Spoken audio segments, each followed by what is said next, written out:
293 Code Podcast. Today's episode is fear. What is your fear? What is your fear, Terry?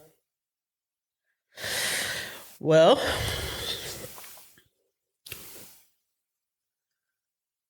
I have so many of them.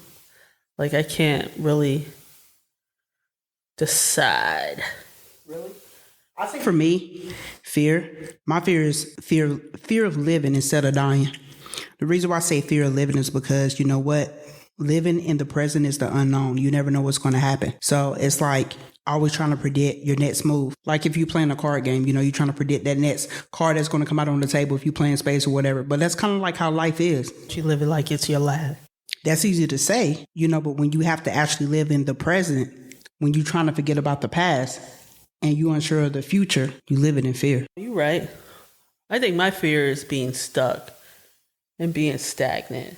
Explain that. Like being in a situation, not being able to move forward. Or like trying to, create projects and just be stagnant and can't get them out. Just like, I don't know, it's just a fear for me. So for you, is you saying more fear of like work? Just personal life, work life. I mean, just all the way around the bar for me. Just being stagnant. Like just being stuck, like in a situation or just not able to move forward. Right. I think for me, it's just kind of the reason why I say fear of living is because I've been a prisoner in my own head for so long, trying to escape myself, and it's like, it's hard because, when you're relying on medication, you're relying on therapy, and you're relying on being able to trust yourself, yet alone other people. Fear is huge, because you have to take that step to move forward, but you don't really know like what you're going to get out of it. That's true. You know what I'm saying? And so it's just like having to put your life in someone else's hands is also scary, because you got to think about it like, life is 50-50 all the way around the board. Is it though? Yeah, life is always about making decisions. Every morning when you wake up, you're making a decision. What clothes should I put on? Should I have coffee today? Should I watch the news? Well, wouldn't that be choices? Decisions. Okay. I mean, explain why would you say be choice? It could be choices on whether or not you're going to get up or lay back down. Mm-hmm. But you know what I'm saying? It's also, I look at it as decisions because it's like everything may not be black and white and sometimes there are gray, but decisions is life. Choices is opportunity. That's how I see it. Let's go back to that. Let's go back to it. Why do you think choices are opportunity? Explain that. So why do you think choices are opportunity? Explain that. Because you have the option to proceed to do it if you want to or not. Decisions are something that you have to do and you have to decide whether or not if you're going to go left or right. You know what I'm saying? Choices are opportunities. They're not guaranteed. Decisions is more life-threatening because you have to decide. Well, I can see where you're going with that. But if somebody pissed me off, it's like I have a choice either to whoop your ass today. Right. Or maybe tomorrow or not at all. See that? No, I see it. No, I see it. But look, like you said, that's a choice. It's a choice. Now, me on the other hand, I'm either going to decide that I'm going to make a decision. Okay. If I decide to whoop your ass, that's what I've decided. You see what I'm saying? Like, I done thought it through and be like, something got to be done. So when your ass get arrested and they said, you decided, instead of saying, you had a choice, you could have walked away. Right? And I'm like, nope. In my mindset, I decided to whoop their ass. You see what I'm saying? It's like, that's, I think different. So that's good that we're talking about this because, you know what I'm saying? Like I said, you have decisions and you have choices. They're totally two different things. It just depends on how you elaborate on it. You over here thinking hard. I am thinking hard. Now, I'm just saying, that's just how I see it, though. Right. You know, because like I said, decisions are life choices. Okay. I mean, decisions are life choices. Yeah. No, Well, I'm just saying, like, decisions are based off of when you decide to do something. It's based off, like, life situation. Choices or opportunities. That's the way I see it. I don't feel like choices and decisions go hand in hand. And let me tell you why. Because you made a choice to... You look stuck.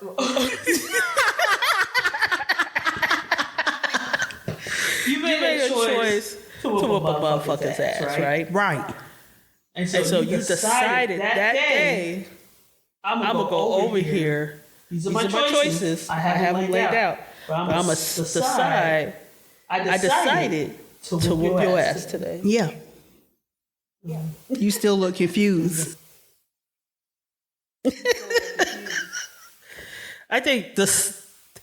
Yeah. I mean, I guess to me, that's just how I'll see it. I mean, you know, everybody can see it different, but I feel like decisions and choices are totally two different things in my mindset. Like, seriously, you still over there pondering on it. So you'll notice in this podcast, we have our own language sometimes. Yeah, we do. Like, I've been saying stability when it's not. It's not. So we make up our own language. Pretty soon you'll find them in the dictionary, so don't worry about it. Pretty soon. I think they figured it out. They're going to figure it out on the last podcast because we was tearing some words up. Oh, yeah, even in the first one, too, though. Yeah, we were tearing them up. But I think people get the gist of it. But let me ask you this. Do you feel like when you fear stuff in life that it get worse as you get older? Do you feel like there come a point in time where you tell yourself, hey, I need to start facing my fears? I think it comes to a point because fear causes anxiety, right? Right. And so I think I used to have a lot of fears as a child. And I think, I used to have bad anxiety as a child. As I got older, I realized that I need to just dive into shit. Like, I'm going to be honest with you. I hated going to graveyards.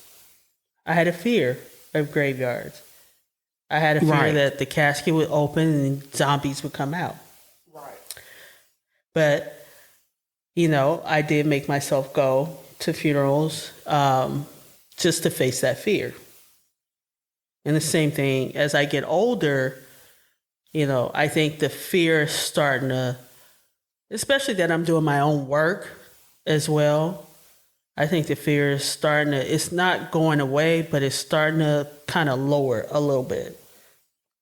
Do you think that, you know, I was thinking about this the other day, you know, based on like our childhood and stuff like that, growing up and stuff, do you feel like the reason why a lot of us suffer from fears is because as kids, we never got opportunities to make decisions for ourselves.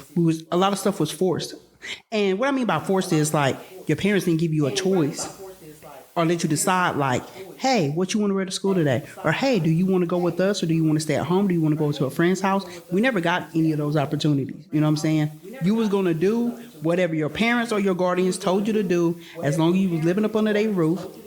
They would tell you, you couldn't even open a refrigerator to even get anything out of it unless you asked first, which is, you know what I'm saying, good parenting. But at the same time, it was a fear there. You know, you trying to go get some Kool-Aid. You had to make sure that Kool-Aid didn't go past that line. Or you trying to add a little water to it to measure it out. So when nobody know you got to, you know, more Kool-Aid. You know what I'm saying? Just stuff like that in general. Like, I feel like fears for us in Black communities started really early, along with other communities, because of how strict it was being raised.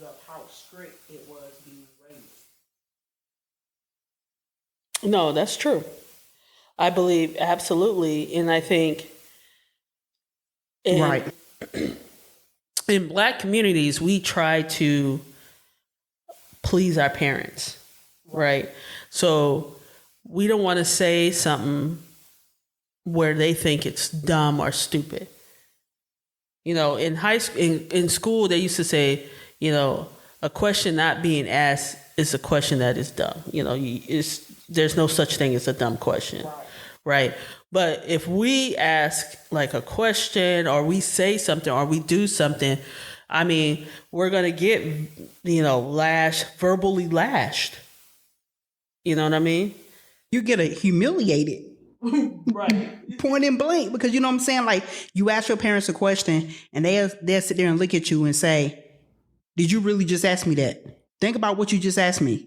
Now ask yourself that question, then they make you answer the question. And you could be dead serious about, like, I'm asking a serious question, but to your parents, it's kind of like, you didn't think that all the way through. They'd be like, why you ask that dumbass question? You know, you got aunts, uncles, cousins, saying certain things because you don't want to look dumb. No child wants to look dumb. We want to look in our parents' eyes or adults' eyes. We really want to look like we have. But I think a lot of that came with peer pressure also, because it's just like with the fear of, like you said, making sure you are great for your parents. And the reason why is because parents put so much pressure on their kids because they didn't succeed. And that still goes on today. You see a lot of parents who probably messed up their own childhood, being hard-headed or getting pregnant at an early age, or drugs or whatever it could be, right? And they didn't succeed in what their goals was. And so they're 10 times harder on their kids, trying to push them to do what they didn't do. And it's like, slow your roll, Yeah, no, absolutely.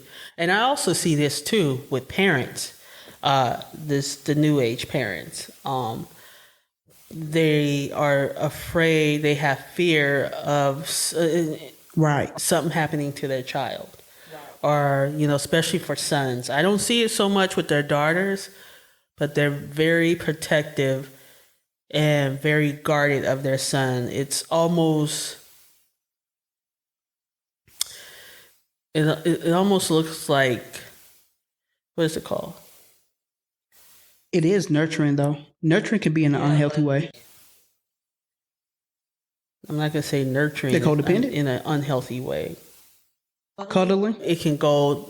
I mean, that happens. But that goes off of fear from the parent. Because you hear parents say, like, I don't want my child to grow up how I grew up. Or I don't want my child to have the lifestyle that I had. And the thing of it is, that's a positive thing. But then it's like you got to sit there and ask yourself, are you still living in that fear that's going to, what's the word? I was about to make up some word. I know, right? We'd be like, what's the word? That's going to hinder your child from growing individually, you know what I'm saying? Becoming their own person and being able to still be open-minded. Because I know for me, like, I grew up with a lot of fears. I still have a lot of fears. Just coming from past childhood stuff where it's just kind of like, still to this day, I'm just like, you know what I'm saying? Because it's instilled in me, and it's just like anxiety rolls around. It makes sure that fear stay, you know what I'm saying? And it's just like, I don't think people really understand how much fear play a role in our everyday lives. Some people try to downplay fear because they don't want to face their own fears, you know what I'm saying? But it's like, we all have fears in so many different ways that most people don't talk about it. Yeah, fear comes out, like you said, in so many ways. Like, it can show up in so many ways, like, your self-image. It can show up anxiety in a way. It can show up in, like, so many ways that we don't really pick up that we have that fear. Right. Or something that really, like, shook us or scared us. Are abandonment issues. Abandonment issue. Ooh, that's a good one, because it has a lot to do with fear, especially when you lose a loved one, or if somebody that you love walk out of your life and you don't see them no more and you wonder how they are or what they're doing or whatever. And the fear of what would happen if you ever saw that person again.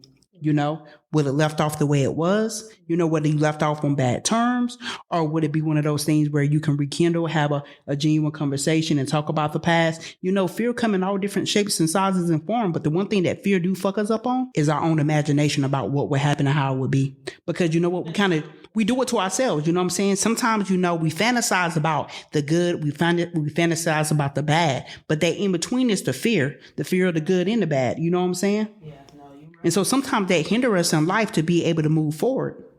No, you're right. You know? And so it's just kind of like fear is an everyday process that we work through in life. But you know what? We all deal with it differently. Like I said, my fear is fear of living. You ask me, what do that mean? Fear of living. You know what? Because I've been on the dark spectrum for so long, for so many years, that people didn't even know about it. I hid it well. I hid it very well. So you tried not. Oh yeah, several times.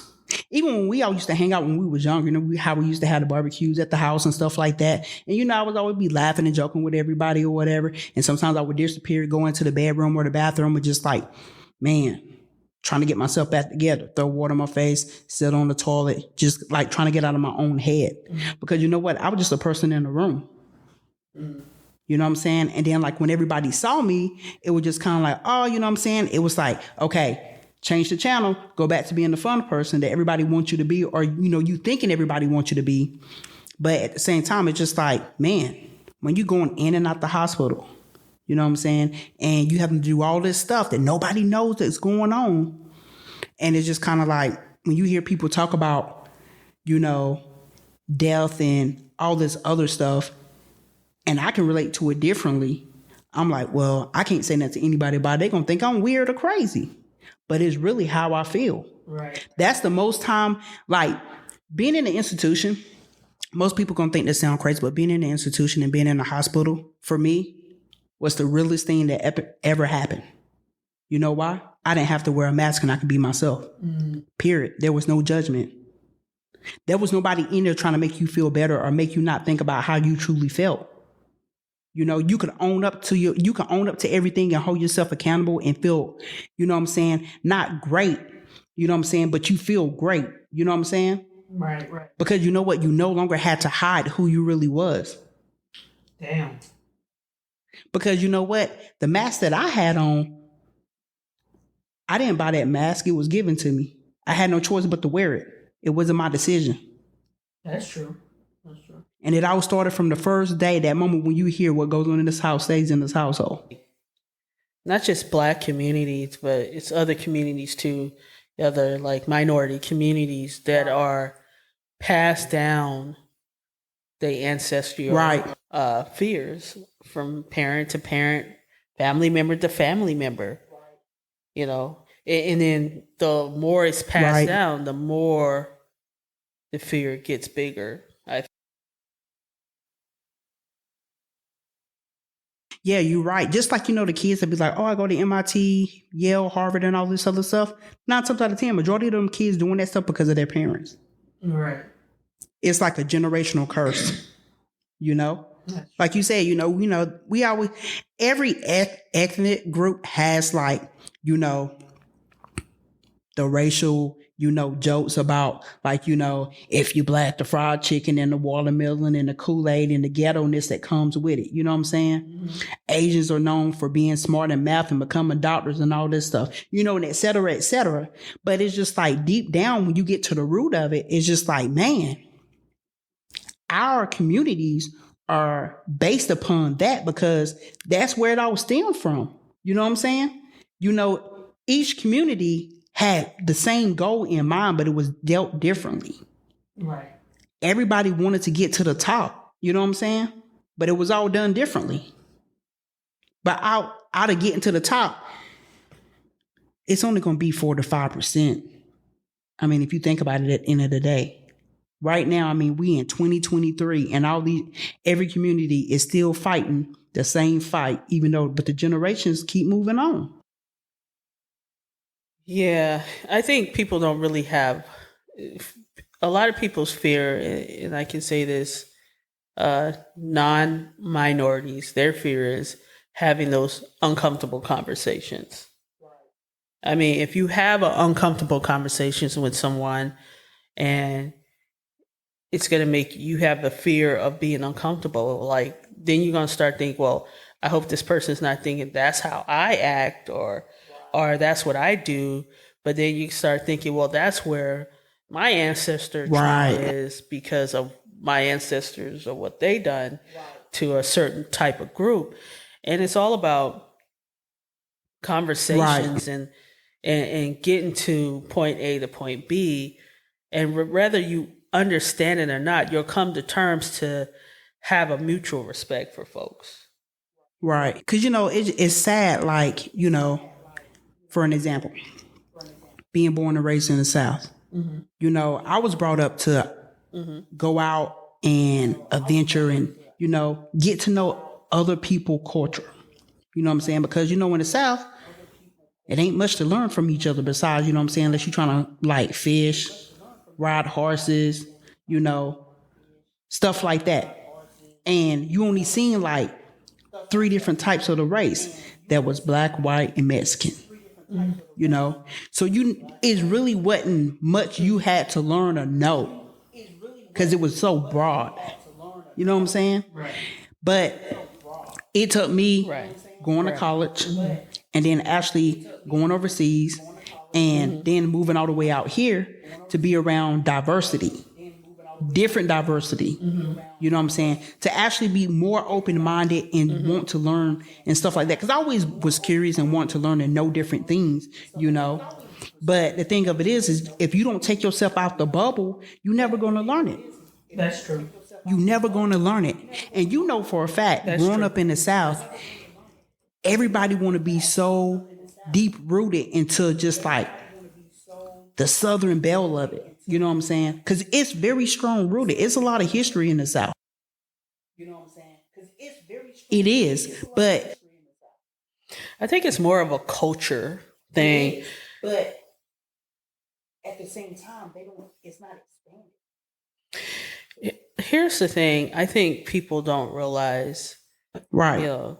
Especially like with generation back then, like our ancestor generation. Like I said, they wasn't from here. They were from Africa.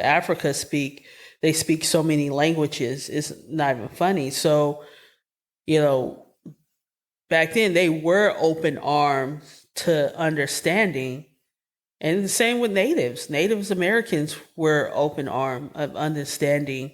Their whole thing back then was, it's about peace, Right. sharing love, and understanding one another. And of course, that went down south. But, it's all about, and that's where, like, our previous episode, we talked about trust, and that's where trust played a factor and really put fear base into a lot of communities. Because if someone fear you, what do you think they're gonna do? They're not gonna want to step on any toes. It's just like kids.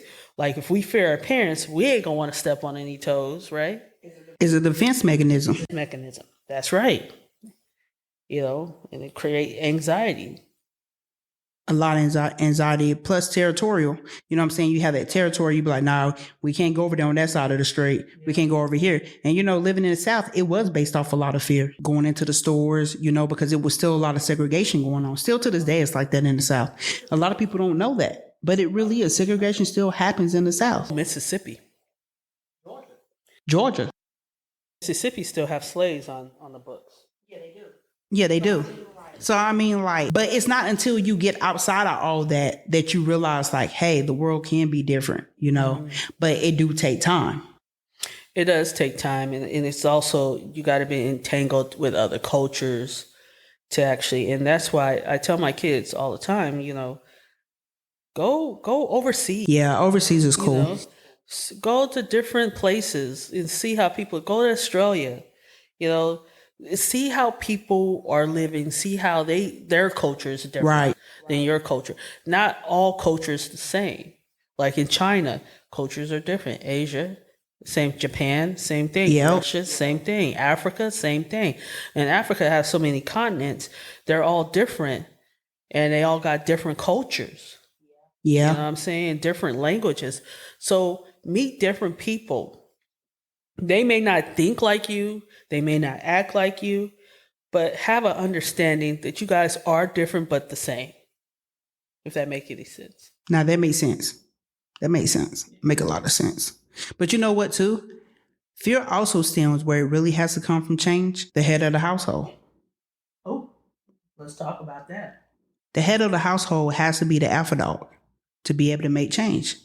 Because the thing of it is that when you the head of the household, what you're doing, you're supposed to be teaching.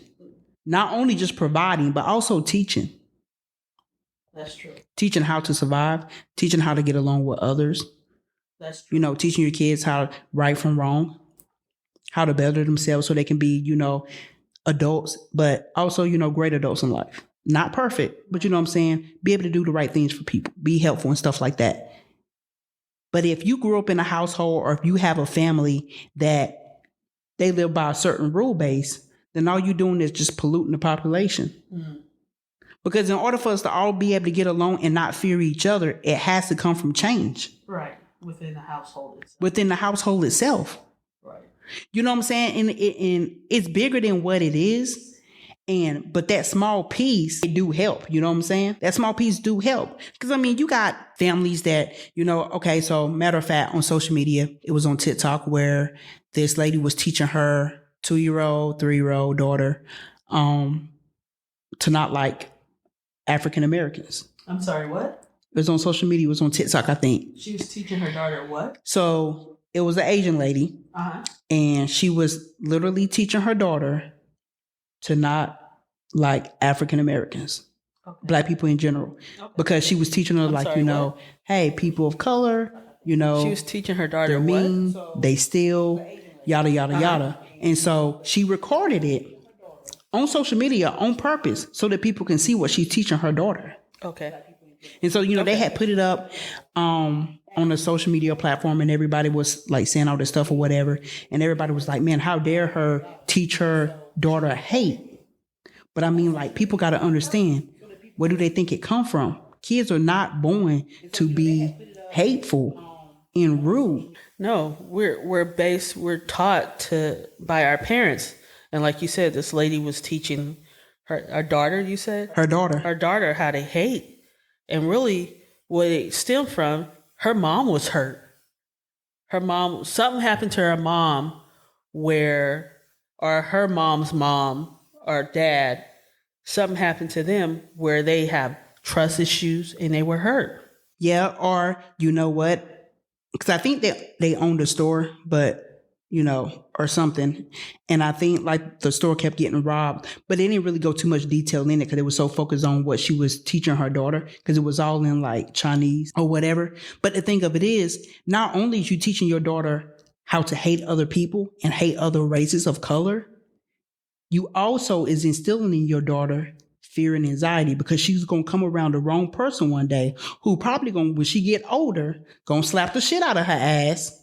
Uh-huh. You see what I'm saying? Then now she's going to be living in fear of people of color because she's going to think like, I got to stick with my own. So once again, we're going right back into segregation. You see what I'm saying? Right. You just took an opportunity away from your child to be able to advance her horizon of getting to know other people from different races and cultures. She's putting her hate and her fear, her trauma, her hurt onto her child, and her child had nothing to do with it. You see what I'm saying? Right. No, you're absolutely right. But you see what I'm saying when I say, look at where the fear started from? Right. Because, I don't know about you, but I grew up in an era where I was from, it wasn't too many colored people in my town that we lived in. But the same thing in Westcott, I knew how to get along with everybody. Right. Our percentage low tide, it was low. But the thing of it is, my mom always said, you know what? Never put yourself in an opportunity where you feel like you can't do what everybody else is doing. You know what I'm saying? If they learning over here, you learn. Mm-hmm. Same thing. It's no difference. We was taught there's no difference. You don't see color. So there was no fear. The fear happened from like the authority figures when they started looking at all people of color. Oh, we all, fit in the same protocol. Mm-hmm. That's where the fear came. The fear also came just like as you get older and you see people who are struggling mentally and how they're being treated and how, people for so long wouldn't let people know like, hey, I have a mental illness or I'm struggling mentally. People would keep it on the routes because they didn't want other people to fear them. You couldn't go out there and say, hey, you know what? I'm schizoaffective. Or, hey, I got bipolar. Because people will look at you like you was crazy. It's all about, I think acceptance really plays a major part in fear. We want to be accepted by other communities, cultures. We want to be accepted by our parents. We want to be accepted by our peers. On and on and on. The list goes on and on. And I just feel like when we start wanting to be accepted, like you said, fear kicks in. What if I'm not accepted? What if they don't accept me? Or what? And this is where Black communities get in trouble a lot now, more than ever, is because we're looking for acceptance. No, you right. Say that from again. Other cultures and not looking within. We're looking for acceptance from other cultures and not looking within. So now we can't even focus on how to heal our community because we so much want to be accepted so hard, and it puts that fear in us. Like, if I'm not accepted, then, they're going to do this, and the list goes on. But we really got to look at us. We got to fix us. Now you're right. And that really boils down, like you said, it boils down to mental health. It boils down to our family because we are a unit. Yep. Rather people like, well, I'm not a part of that club. Yeah, you are. Last time I checked, if a motherfucker said, you know what, we finna get rid of all Black people, best believe, I don't care who you voted for, you going too. Yep. So it's all about like really looking within our community and seeing what we can do instead of picking at each other and, oh, you look like this. No, we all struggling. Everybody. We all got this fear of wanting to be accepted. The thing is, we have lost our way where the older generation kind of knew what a community was, but we lost our way in trying to do that, and now we're throwing each other under the bus and hating on each other for no reason. Because of fear. And you know what? The thing of it is just like maybe, people should take a step back and look at like the older generation. And what I mean by that, the older generations, they live private lives. Well, yeah, because they didn't have social media and the technology and all the stuff we have today. Right. But everything was so private to where it's like, if people wanted to know something, they had to verbally go and ask that person. No, you're right. You know what I'm saying? And it eliminated gossip. It eliminated worrying about what somebody else is doing. Because most of the time when people are out here worried about somebody else and what they doing or spreading rumors and stuff like that, they ain't got shit else to do. No, you right. You know what I'm saying? And that just shows that they probably not happy with their own lives. But it's like, don't put somebody else's business out here on the street if you ain't gonna put your own. But everything in this world is based off of fear. And you know what? And then people wonder why the suicide rates have went so high.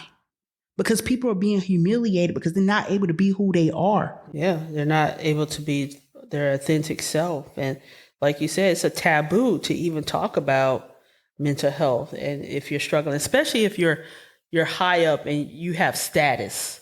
Right. That's when things get a little stickier for you. Well, prime example. So like you get athletes or you get actors or whatever who finally come out with their mental health status or whatever. And then they look at it for publicity. Oh, let's put you in this commercial. Now they got mental health apps and they got like these commercials where you can do it and they coming out with this like, oh, this medication is FDA approved. They use celebrity status to make it look cool now. Right. They try to make it look cool, but they sending the wrong message. Well, they definitely are sending the wrong messages, especially, I mean, we all know the drug companies is going to hop on if it's a wavelength and a culture. Right now it's a culture, and on TikTok you see it. It's a culture of the young generation talking about their mental health. They got to take care of their mental health. Why not ride that wave, right? So they be like, oh, I'm gonna ride that wave. We've been talking about this before the culture. Yes. You know what I'm saying? They're like, ride that wave, and what they looking at is like, oh, this can be a payday for us instead of a solution. Right. Let's find a solution. We see all these people like, in employment. I'll mess that up. Employment. Yeah, I showed it. Like, you don't see them adding mental health, to the benefits. If you're struggling with mental health, this is what we're gonna do. We're gonna give you these many days or this many months, and also pay your full cost. They're not gonna look at that because it's not making them any money. Not making them no money. And I mean, you can sit up here and put Tom Harris on TV, but it ain't gonna help Becky Sue that's in the corner in a dark room that's been struggling for the last 72 hours. You see what I'm saying? Everybody just gonna look at Tom here and say, oh man, this right here helped him. It's false advertisement because it don't work that way. But nobody's reaching out to Becky Sue that's in the corner in the dark room that's been sitting there for 72 hours. And here at the end of the day, he's definitely like that actor or actress. Right. Is still gonna have to go home. That door is still gonna have to close, and you ain't gonna see what goes behind that closed door because guess what? They're in contract. Yep. That contract says something else. When you film, of course, you got to film. You got to play the part. You're an actor, so be an actor. You know what I'm saying? Like, you can't just walk in there. It's easier to sell somebody something with a smile than it is to not smile. Yeah, and then at the same time, it's like you got to know how to advocate for yourself. I had to learn that for a long time, like understanding what advocating for yourself was, because it was just kind of like, when you don't know how to advocate for yourself, you just go with whatever the doctor tell you or whatever. And then, get to the point where you be like, nobody's listening. They're really not listening. They just using the protocol or the sheet. They got to go down the rules. You know what I'm saying? Try this, try that or whatever. But nobody's really ever listening. But, as I got older, I learned like, hey, I really got to advocate for myself. You know what I'm saying? I got to let them know whether it's like, do it in a smart way to where you don't be like oblivious to like, yelling and screaming and like showing your ass. But you know what I'm saying? Do it in a way to where it's like, okay, I need you motherfuckers to listen to me right now, here and there, because I mean, that's why some people give up. Because you hear people say all the time, I'm not being heard. I'm not being heard. They just giving me this, telling me to try that. I'm not being heard. And it's a cycle. Right. You know what I'm saying? They put them on that Ferris wheel and nothing's getting heard. But at the same time, you know what? When you go home and you got all this medication, or if you choose not to do medication, if you choose just to do therapy, or if you choose not to do any of it, every time you wake up, you walking in fear every day. Because if you can't trust yourself, who are you supposed to trust? You know what I'm saying? That even goes with, being able to have a relationship with your family. Because you know what? Sometimes you tend to just withdraw. Because you know what? There's thoughts that I've even had where, let me ask you this, Charity, where it's just kind of like, I was so far gone in my own head where it's just like being around family. I would be around family, but in my head, I'm visualizing me being invisible around my family as if I wasn't there no more. Because I was trying to prepare myself to prepare them. Like, hey, what if I don't exist? What if I'm just gone? You know what I'm saying? Because the fear of living became too much. Because, the pressure that came with it, it's feeling like I had to fix everything. To feel like I have to be important, that I have to matter to everybody else when I didn't matter to myself. Oh, man. That's... So, you know what I'm saying? So it was just like, it was the one conversation that I had with my therapist that day. And, we talked about fear. And I told her, it was like, with fear. And I'm like, fear of living. And she looked at me and I looked at her. She could tell I was just dead serious because it was just the pain of like, how am I supposed to keep doing this? I said, how was I supposed to keep doing this? Because, to me, going to sleep at night was me laying in my coffin preparing myself. Because I never wanted to wake up. Because every time the eyelids came open, it was like, I'm still here. So let me force myself to get out of bed and do everything I'm supposed to do. You see what I'm saying? So being stuck in an apartment, making choices But when I walked out the door and things that I had to do, I had to make decisions. Because decisions for me was life choices. Because when you're too busy pleasing everybody and not yourself, because you never want somebody to feel the way you feel inside. And in that moment in time when you can't explain it to people, because you still trying to process yourself, still trying to work on yourself to get right, getting your brain electrocuted, to keep going through everything, that's a daily struggle. So when people ask, what are your fears? It's living. Because look at all the shit I have to go through to go another day. Damn. That's not guaranteed. You don't know what the future holds. Let me ask this. Let me ask this question to you. All right. So let's say you died, right? You went there. They said, you know what? You got a choice. You can either go back or, stay up here, right? So that's one. And then, but you stay up there. You got to go through the cycle of like reliving your choices and your decisions before they send you back. And they don't tell you they're going to send you back. They just send you back, right? So you're born, reborn again, and turn around. You have to deal with life. Do you think you would be the same way? Okay, let me ask you this question now. A question with a question. No, because I'm trying to make sure I'm understanding. So Yeah. The first choice was what? The first choice is to go back. Once you get there, do you want to go back or you want to stay? Okay, And that's the first choice. Second choice? So the second choice is, well, I guess it's two choices. Because if you stay, you got to relive your choices. You got to keep watching your choices until you actually come to your authentic self, right? And then they don't tell you they're going to send you back. And then they send you back. Your choices are, how would you live differently? Would you live or would you live the same? Well, I guess it depends. I guess it depends if I come back. What's going to change? So if I change myself, are my surroundings changed too, or are my surroundings still the same? I feel like. What if they just put you back in the same situation, similar situation? Redo that. Now, why would I come back? You up there, you learn, you watch your choices. You have to come to yourself. Oh, okay. And then they put you back in there so deal you with can yourself. redo that. All right, and then you go through all these Life changes different doors. you they have teach to come you back. things, So and then they send your ass back. They You come back as a deal baby, with yourself. as you get older. All right, You find and you yourself. go through all these. Oh, I'm coming back as a newborn? You find Life yourself back in the changes, same. different doors. They teach you things, and then they send your ass back. But you come back as a baby. As you get older, I would still want you to find die. yourself. Because you just put me right back into the same situation. You find yourself back you in the same did was situation. How would you stir handle up that? the Would pot. you want to live? You warmed it up and put it back in the cup. That's all you did. That's like taking food out the refrigerator and putting it in the microwave. You reheating the situation Okay. and putting it right back on the plate. When I don't want leftovers, that's a leftover situation. You keep dying, and they keep putting you back in that situation. That's your scenario, because you haven't learned anything. right? But see, that's how life feels right now, though. You can learn things. The thing of it is, well, here's the thing, because it's easier said than done. Like, going to therapy and doing all that stuff or whatever is really good because it has to be consistent for you in order for you to learn it and actually like put action to it. You know what I'm saying? Right. Because in therapy they give you the tools, but then sometimes you're scared to take the tools out the bag and start learning how to work it in the public eye. Right. Because there's still a lot of fear based off of it. You know what I'm saying?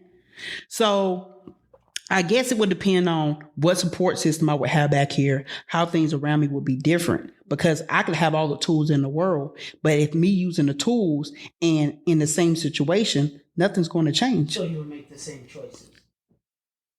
Yeah. So we went all around that from, I'll make the same choices. I was like, if you keep coming back and finding yourself in the Same situation. like, God damn. Yeah, but like that was like how I thought heavily for years. Mm-hmm. Just like, I would just go to therapy and just sit on the couch and be like, my therapist, I didn't even want to be there half of the time because I was just so closed in. You know what I'm saying? I'm just like, She'll be like, what's wrong? And I'm just like, because I'm here. Not just because I'm sitting in therapy, just like, I'm still here. You know what I'm saying? Because I was fighting those demons inside to where it was like, wearing that mask of still having to like pull myself together to be around everybody, but like was just hurting so deeply to not being able to like express myself. Because, that was another thing. I dealt really hard with not only just the fear aspect, but like, when people say, express yourself, show your emotions. There was fear behind that because I didn't trust what was going to come out. Okay. I didn't want to be seen as violent or angry or, that aggressionness that I seen growing up because I felt like that was a part of me. Because like I said, family generation curse, you see so much, you think like some of that instilled in you, you know what I'm saying? Mm-hmm. So it was hard to like keep that in and not want to bring that out based around all the fear. So it's just like fear has like shackled me in a way, you know what I'm saying? To where we're just like, shit, it's better off just being dead. Like, I can't take it. And that's why everybody was just like, oh, well, let's go do something fun. I'm like, no, it's deeper than that. Like, you know what I'm saying? I can have fun any kind of day. These thoughts won't get out of my head. You know what I'm saying? And so like, that's where it makes you feel more comfortable because you like, if you told me right now, well, not right now, but back then, if you told me like, okay, Bonnie, you got a choice. Here go $1 million or I can make you just disappear forever. You won't have to think about nothing. You won't be on earth no more. Right. You ain't got to worry about dealing with anything. What would you take? I would take the disappearing in a heartbeat. Mm-hmm. In a heartbeat, Because I already live life as a minimalist. So I'm like, what I got to lose? You know what I'm saying? I sure did. I think I added some syllables. So, but you know what I'm saying? But like, that's how it was. And it was just still like going through, you know what I'm saying? And it was just kind of hard, because I was really preparing myself in my mind. Like, man, how can I get out of this funk? Because I thought it was like a funk, but it was because all the fears was piling up. So how do you deal with it now? Therapy. And you know what I'm saying? Also, like I said, I had to go do, electro, stem, therapy. Does that work? I think it lowered the heighten. It lowered the heighten of my OCD. Okay. So when I had TMS done, by the way, which is something that is not easy to do. It's a 7-week process and you go 5 days a week for 7 weeks straight. But it take dedication. The people that really finish that is because, you fighting because, at the end, you looking for the end of the road. Like, I know it's got to be something there. I'm going to keep fighting. You know what I'm saying? But it was really hard. It was a struggle. It was a struggle because it was like, it's trying to rewire your brain on how you think. You know what I'm saying? And it was kind of like, I was trying to convince myself half of the time. Cause there were some days I'm just like, man, I don't want to do this anymore. But you know what? It was like, I gotta go.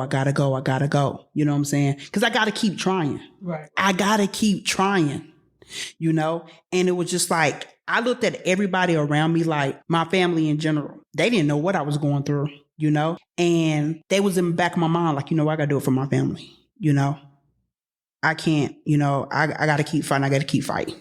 You know what I'm saying? But at the same time, I had to also say, you know what, I want to do it for myself too, but it took me a while to get there. I think I didn't start really doing it for myself until week 4 was when it kind of kicked in. Like, I need to do this for myself. It was when I was doing TMS week 4. Cause I was going to practice. I was doing everything, trying to keep my mind. Cause I was a workaholic in my mind to just keep going. But at the same time, I was tired. Because it was draining me. Like, I would go to TMS that morning, and then I would come home and take like a 4.5 hour nap because it rewired my brain in a way because I wasn't sleeping too. But then, like, once I told the doctors by week 3, I was just like, hey, like, I can't keep my eyes open. Then they changed up how they were stimulating my brain. And then it was like, okay, I was able to stay woke and kind of function a little bit. But it was week 4 that it took me to like, you know what? Okay, maybe I'm on to something, I got to start trusting myself now. You know what I'm saying? I'm always like, motivating everybody else because I want to see people do good. You know what I'm saying? But it's just like, okay, for myself, I owe myself something now. I got to. That's why I had to start looking at it, And so then like it was disappointing, to know that like when it came to an end and they was like, hey, we're going to give you 15 more treatments to see if it was going to help. And I'm just like, at first I was just like, man, I just finished 7 weeks of this and I got to go 15 more treatments. But then I was just like, you know what? I can't give up now. So I was trusting them with the process. And I was just at first I was kind of eerie about it. But then I was just like, you know what? 15 more to go. Like, cause I was really tired. I was drained. But then once again, it was just kind of like, thinking about my family. And I'm just like, I got to do it for them. Yeah. And it was just kind of like, that's what kept me going. And then for myself. But once I got done, and then they preferred me to Seattle NTC, because they were just like, man, like, when they see your brain scan and stuff like that, they seen that, I was really struggling. And I was just like, I'm still on that fight, So now they want to try, now they want to try something different. But I'm just kind of like, let me breathe for a second before I have to start this new journey. You know what I'm saying? But it's one of those things where it's just like, once you come like to the point where you like, you know what, I got this going on, I got that going on. That's kind of like holding you down and the speed bumps getting higher. That's when I had to come up with the whole analysis of just throwing everything on the wall and just picking one at a time that I can handle. And that's what I kind of been doing. That's what I've been doing. And you know what I'm saying? Like positivity is the key. That being said, look like we a little bit over today. We have been running to an hour, but because the topics be so good sometimes. Right? That being said, I want to thank all of our listeners for downloading our podcast and actually going and listening to us. Like I said, please give us feedback. We're always looking for feedback. This weekend, if you are in Washington State, we are going to be at the Olympia Pride. No, we're going to be at the Puyallup Pride. Oh, Puyallup Pride. So we'll be out there. Please come out and support Seattle Spartans women's football tackle team so we can go to Mexico. And also come and donate $20 to Poppy's Chicken. You get a whole plate. So you sure do. And the chicken is on fleek. Yeah, I'm telling you. It's slapping. You don't get it. It's all flavor.